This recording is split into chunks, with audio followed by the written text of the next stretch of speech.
नमस्कार, हवा छत्तीसगढ़ देख रहे हैं आप और मैं हूं आपके साथ अवंतिका श्रीवास्तव। रुक करेंगे तमाम बड़ी खबरों का। सबसे पहले छत्तीसगढ़ विधानसभा का जिक्र कर लेते हैं क्योंकि यही एक चर्चा है जो पूरे छत्तीसगढ़ में है। बजट सत्र का आज चौथा दिन, कल बजट पेश होगा, लेकिन उससे पहले आज की एक कार्यवाही भी बहुत ज्यादा महत्वपूर्ण। वित्त मंत्री ओपी चौधरी राज्य का आर्थिक सर्वेक्षण 2023 से 24 के लिए पटल पर रखने वाले हैं। SC ST और पिछड़ा वर्ग के कल्याण संबंधित समिति के लिए 9 सदस्यों का निर्वाचन होगा। नक्सल मुठभेड़ में जो 3 जवान शहीद हुए थे, इनको लेकर भी विधायक द्वारिकाधीश यादव सीएम का ध्यान आकर्षित करने वाले हैं। उच्च शिक्षा मंत्री बृजमोहन अग्रवाल छत्तीसगढ़ विश्वविद्यालय अधिनियम के तहत वार्षिक प्रतिवेदन पटल पर रखेंगे। इसके साथ ही मंत्री अपने विभागों से जुड़े प्रश्नों के उत्तर भी खुद ही देंगे।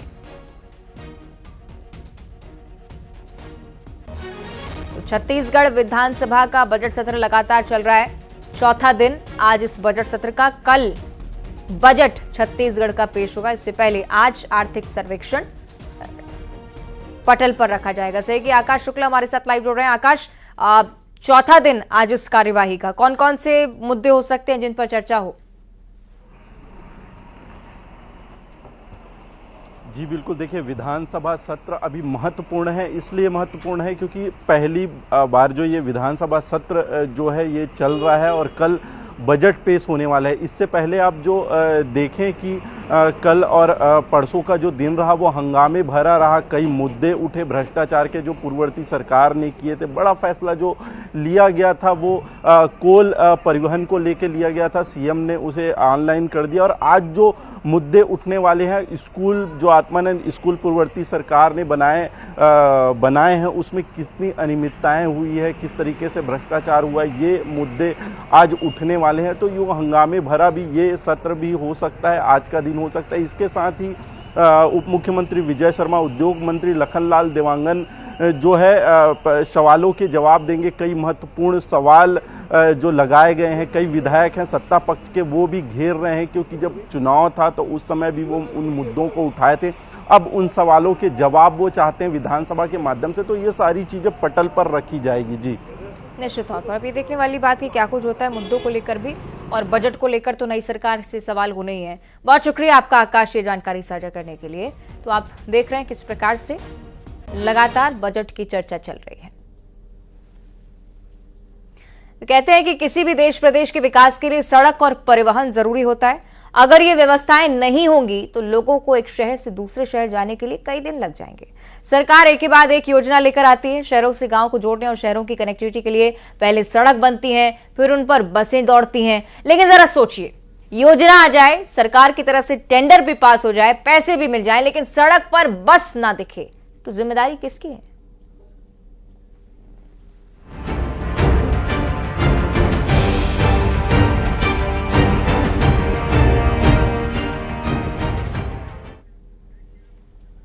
दरअसल एक ट्रांसपोर्टर ने आरोप लगाया है कि 14 महीने पहले निगम की तरफ से सिटी बसों के लिए टेंडर निकाला गया था। राजधानी में 67 बसें चलनी थी, लेकिन 14 महीने बीत जाने के बाद महज 45 बसें चल पाई हैं। आरोप यह है कि जो बसें चल रही हैं उसमें पुरानी बसों का सामान लगाया गया, मतलब कबाड़ वाली बसें चलाई जा रही हैं। कभी भी हादसों को बुलावा दे सकती हैं ये बसें। उन बसों का कोई जांच परीक्षण भी नहीं होता है। 67 बसें चली भी नहीं है, पैसे भी जारी कर दिए गए हैं। टेंडर 1 करोड़ 24 लाख का पास हुआ था। राशि का भुगतान सभी बसों के चलने के लिए किया गया, लेकिन बिना बसों के परिचालन के पूर्व अधिकारियों की मिलीभगत से 43 लाख 25 हजार रुपए का भुगतान कर दिया जाता है, जबकि सारी बसें शुरू ही नहीं हो पाई। सड़क पर यात्री परेशान है। मामले की शिकायत हुई तो निगम जांच में जुटा, लेकिन इस सब के बीच सवाल ये कि आखिर इतनी धांधली का जिम्मेदार आखिर कौन है? किसके इशारे पर यह सब हुआ है? निगम उस समय कहां सोया हुआ था जब नियम को ताक पर रखकर टेंडर के पास होने को लेकर जानकारी मिली थी? कौन अधिकारी दोषी थे? टेंडर किससे मिला है? नियम को ताक पर कैसे रखा उस ठेकेदार ने? नियम ये भी है कि अगर समय से सभी बसें नहीं चलती हैं तो 50 लाख का जुर्माना भरना होगा, लेकिन जुर्माना कहां वसूला गया खबर नहीं है किसी को। प्रदेश के कई जिलों में सिटी बस का परिचालन किया गया, कई जिलों में परिचालन पूरी तरह से ठप है। राजधानी रायपुर में एक वक्त था जब सिटी बसें सड़कों पर दिखती थी, लेकिन अभी एक बड़ी धांधली, बड़ी गड़बड़ी है वो उजागर हुई है। हमारे बीच अनवर जी हैं जिन्होंने इसकी शिकायत की है और किस तरह का रायपुर के सिटी बस में भ्रष्टाचार हुआ है, हम सीधा उन्हीं से बात करेंगे। बताएंगे कितने बसों की अनुमति मिली थी, कितने बसें सड़कों पर चल रही है, किस तरह की गड़बड़ी हुई है। देखिए 67 सिटी बसें जो मैं पहले 5 साल तक संचालन किया और बोला भैया अब नया टेंडर करेंगे, जो भी 3 करोड़ से कम पैसा लेगा हम उसको ये टेंडर दे देंगे। लेकिन 45 दिन के अंदर इन गाड़ियों को संचालन करना था। मनीष ट्रेवल्स ने 45 दिन के अंदर, आज 14 महीना हो गया, गाड़ियों को संचालन मात्र 27 गाड़ियों किया और मनीष ट्रेवल्स ने 45 गाड़ियों का 83 लाख रुपया रिलीज भी कर लिया। फिर मनीष ट्रेवल्स ने जब 45 दिन के अंदर गाड़ियों को रिलीज बना के कंप्लीट नहीं किया तो उसको सरकार ने पैसा क्यों रिलीज किया। एक बार आप सिंगल टेंडर किए थे, 2 करोड़ 75 लाख रुपए आपने रेट भरा, बावजूद इसके 1 करोड़ 24 लाख में दिया गया, ये भी एक बड़ी गड़बड़ी है। देखिए हमने 2 करोड़ 24 लाख रुपए जो हमने 75 लाख रुपए भरा था वो ये था कि उन गाड़ियों में जायज इतना खर्चा था। लेकिन मनीष ट्रेवल्स ने क्या किया, उसको टेंडर को प्राप्त करना था और एक सोची समझी साजिश थी जिसके द्वारा साथ में किया हो, अधिकारियों के थ्रू किया हो, जिसके द्वारा किया हो कि मैं पहले टेंडर इतना लूंगा, बाद में इन गाड़ियों को कैंसिल कर दूंगा। लेकिन ये जो दस्तावेज, ये शिकायत बता रहा है कि एक बड़े ट्रेवल एजेंसी को फायदा पहुंचाने के लिए करोड़ों के वारे न्यारे कर दिए। देखना होगा कि अब अधिकारी किस तरह की जांच करते हैं। कैमरा पर्सन राजेंद्र चौधरी के साथ युगल Tiwari, news 18 Raipur, Chhattisgarh. City buses में जहाँ पे भी इशू है हम लोग उसको अध्ययन कर रहे हैं। जहाँ पे ये है और कुछ शिकायतें प्राप्त हुई है उसके आधार पे हम लोग कार्रवाई भी कर रहे हैं। नेक्स्ट हमारा एक मीटिंग रहता है कलेक्टर सर की अध्यक्षता में, उस पर हम लोग सारे बिंदुओं को हम लोग रखेंगे और जो आगे की कार्रवाई होगी उसमें हम लोग निर्णय लेंगे। अगर गड़बड़ियाँ पाएंगी तो टेंडर बिजनेस हो सकता है। हम लोग पहले मीटिंग में ये रखते हैं, तो जैसे भी नीतिगत नियम तो जो कार्रवाई हो सकती है हम लोग ये करेंगे। राजधानी रायपुर में 67 सिटी बसों का संचालन होना था और बाकायदा उसके लिए टेंडर भी हुआ, लेकिन अभी तक मात्र 45 बसें हैं उसका संचालन हो रहा है। और ये है डिपो और यहाँ पर 17 ऐसे वाहन हैं जो कंडम अवस्था में पड़ा हुआ है, बसों का परिचालन नहीं हुआ है। लेकिन 45 से अधिक लाखों का भुगतान हो गया है इन बसों के लिए, लगभग जो भुगतान कर दिया गया है। और सबसे खास बात यही है कि भुगतान करने के बाद, टेंडर होने के बाद भी सिटी बसों का परिचालन नहीं हो सका है और इसकी शिकायत की गई है। और टेंडर होने के बाद जो गड़बड़ियाँ सामने आई हैं उसकी शिकायत की गई है। कई ऐसे बस हैं जिनके एसी गायब हैं और अन्य सामान गायब हैं और इसके बाद अब इसकी जांच की जा रही है। फिलहाल सिटी बसों को लेकर के, उसके परिचालन को लेकर के बाकायदा पुराने जो वेंडर हैं उन्होंने शिकायत की है और उसकी जांच निगम है वो कर रही है। कैमरा पर्सन राजेंद्र चौधरी के साथ युगल तिवारी, न्यूज़ 18 रायपुर, छत्तीसगढ़। चलिए और विस्तार से चर्चा हम कर लेते हैं। हमारे सहयोगी युगल तिवारी हमारे साथ लाइव जुड़ रहे हैं। युगल, बहुत सराहनीय रिपोर्ट आपकी कि कम से कम आपने विसल ब्लोअर से बातचीत की है कि आखिर कहां से सब उजागर हुआ है। बड़ी बात यह है कि निगम को अब इस पर जवाब देना चाहिए। लगता है कि शायद चुप्पी साधे हुए हैं युगल। ये बिल्कुल देखिए अचरज की बात है कि इस तरह से शहरी क्षेत्रों में सिटी बस से जो अन्य जो गांव है, ग्रामीण क्षेत्रों को कनेक्टिविटी के माध्यम से जोड़ना था, लेकिन ये कमोबेश राजधानी का ये हालत है। जो 67 बसें सड़कों पर दिखनी चाहिए वो बिल्कुल दिख नहीं रही है। बाकायदा 1 करोड़ 25 लाख का टेंडर हुआ, राज्य सरकार सिटी बस चले इसलिए उसके टैक्स भी जो 54 लाख रुपए का था वो माफ कर दिया, बावजूद इसके बस का परिचालन नहीं हो सका है। पहले भौतिक सत्यापन किया गया बसों की स्थिति सही बताई गई और बाद में 17 बसों को कंडम बता दिया गया। मतलब यही है कि खुल करके यहां पर धांधली हुई है, भ्रष्टाचार हुई है। अब निगम के आला अधिकारी शिकायत के बाद इस मामले की जांच की बात कर रहे हैं, लेकिन अभी भी जो जितनी बसें चलनी चाहिए वो चल नहीं रही है। और सबसे बड़ी बात यह है कि जो 55 लाख रुपए का जो इनकी गारंटी की जो राशि थी उसको सीज करने के बजाय बाकायदा राशि को रिलीज कर दिया गया। कुल मिलाकर फायदा पहुंचाया गया, लेकिन फायदा किसका हो रहा है? एक वेंडर को फायदा पहुंचाने के लिए आम आदमी के परेशानियों को दरकिनार कर दिया गया। अगर सिटी बसें चलती तो राहगीरों को जो यात्री हैं उन्हें फायदा होता। राज्य सरकार की, केंद्र सरकार की यात्रियों को परेशानी ना हो और समय पर कार्रवाई के साथ जुर्माना वसूला जाए, अब इसी और टारगेट होना चाहिए। बहुत शुक्रिया आपका युगल इस पूरी जानकारी को साझा करने के लिए। तो ये मसला राजधानी रायपुर से जुड़ा आपने देखा।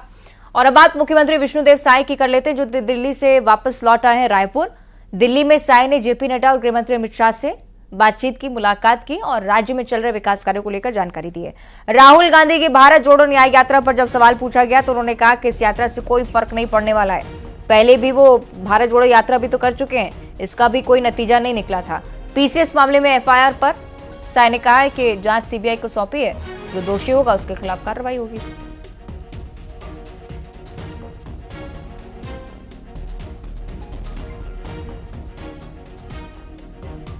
जी राहुल गांधी की यात्रा छत्तीसगढ़ में प्रवेश कर रही, कोई असर होगा इसका? अब देखिए, भारत जोड़ो यात्रा भी किए थे, उसमें कितना असर हुआ आप लोगों के सामने है। अब न्याय यात्रा निकाले हैं। अब विधानसभा चुनाव के बाद कितने लोग उनके जो प्रत्याशी थे पार्टी छोड़ रहे हैं, पहले तो उन सबके साथ न्याय हो जाए। और रायपुर में बीजेपी चुनाव समिति की बैठक आज होने जा रही है। आगामी लोकसभा चुनाव को देखते हुए इस बैठक को बुलाया जा रहा है। प्रदेश कार्यालय कुशाभाऊ ठाकरे जहां पर बैठक होगी, प्रदेश प्रभारी पहुंचेंगे, सह प्रभारी भी पहुंचेंगे, विष्णुदेव साय भी मौजूद रहने वाले हैं। किरण सिंहदेव को भी आप इस बैठक में मौजूद देखेंगे। तो तमाम वरिष्ठ नेताओं के बीच लोकसभा चुनाव की रणनीति तय की जाएगी।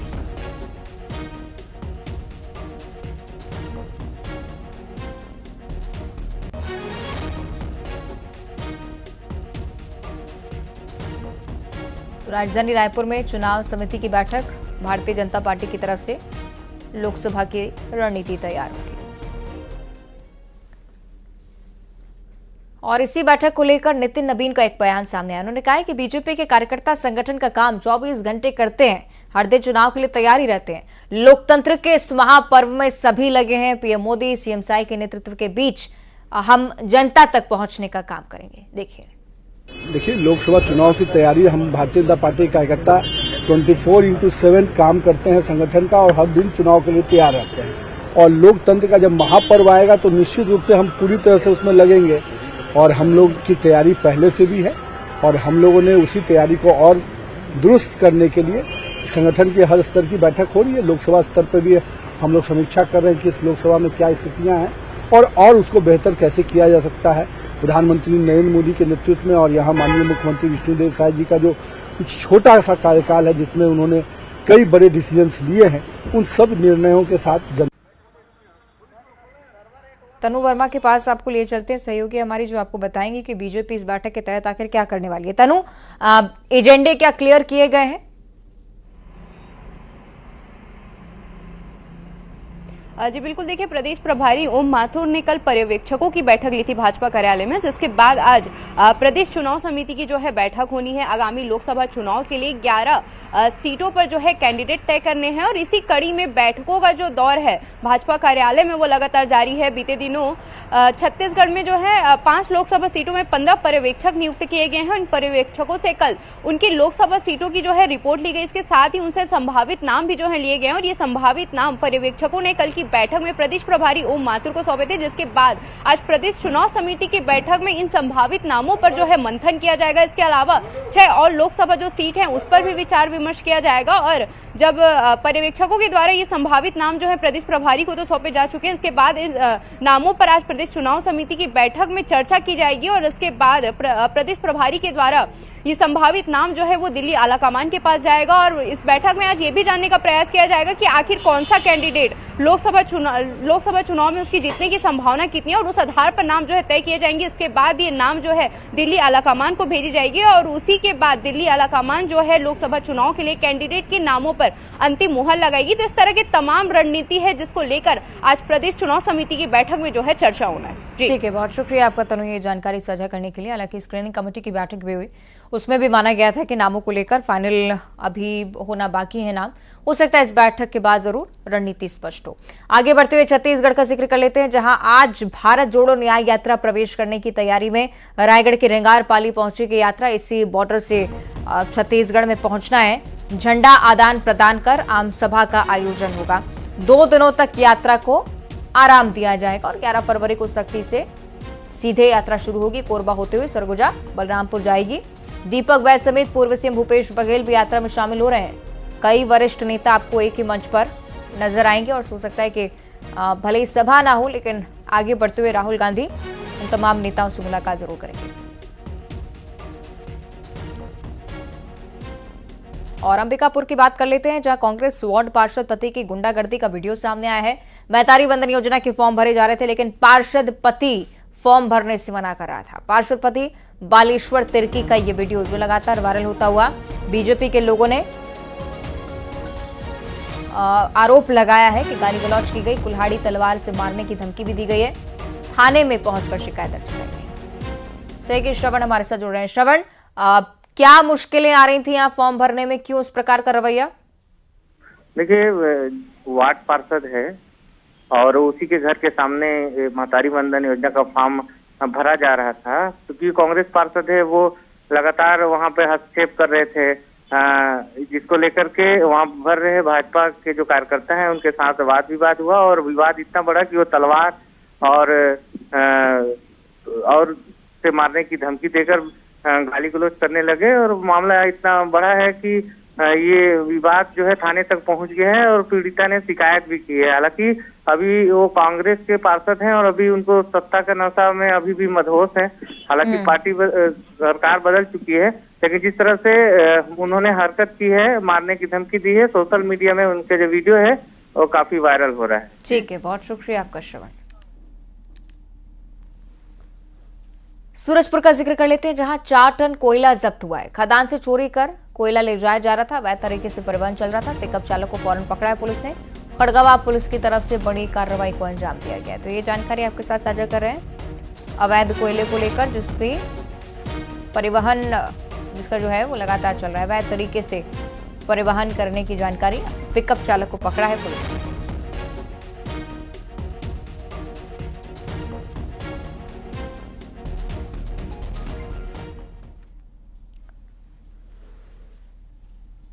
और बात करेंगे बलरामपुर जिले की, जहां धान खरीदी में करोड़ों की गड़बड़ी का खुलासा हुआ।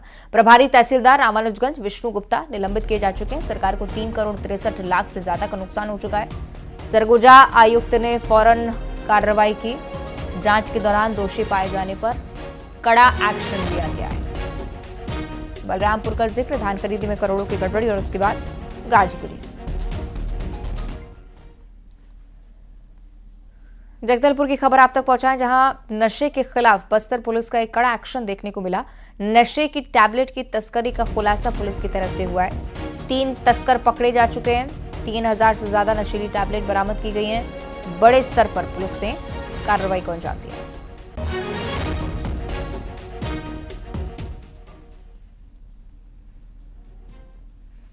और बलौदाबाजार के जिक्र करेंगे, जहां धड़ल्ले से रेत का अवैध खनन चल रहा है। खनिज विभाग इस पर रोक लगाने में नाकाम रहा पूरी तरह से। रोजाना डोंगरीडीह में महानदी से रेत का अवैध खनन हो रहा था। लोगों का यह भी कहना है कि शिकायत के बाद खनिज विभाग के अधिकारी उनकी बात नहीं सुनते हैं।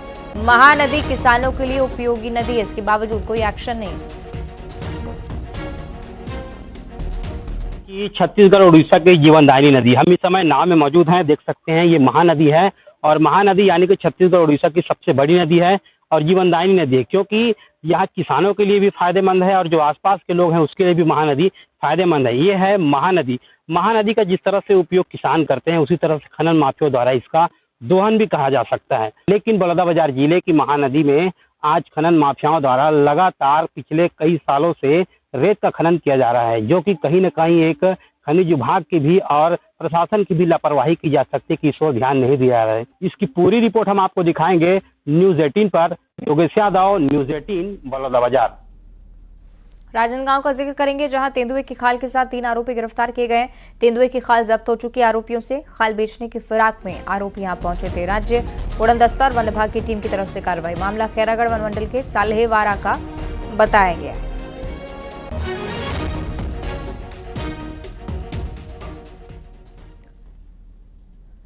और बिलासपुर में साउंड लिमिटर के बिना किराए पर अब डीजेस नहीं दिए जा सकेंगे। साउंड सिस्टम और डीजे बेचने वालों पर भी ये नियम लागू होंगे।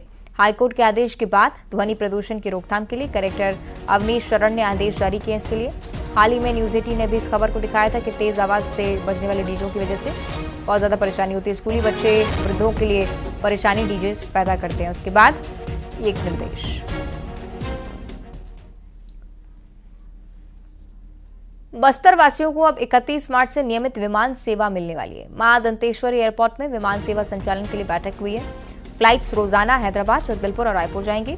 एयरपोर्ट के रनवे के दोनों तरफ अप्रोच बढ़ाने के लिए हाई राइज भवन बनाने की बैठक में सहमति बनी। एयरपोर्ट अथॉरिटी ऑफ इंडिया की एनओसी मिलने के बाद कलेक्टर ने एयरपोर्ट का विस्तार करने के निर्देश विभागों को दिए।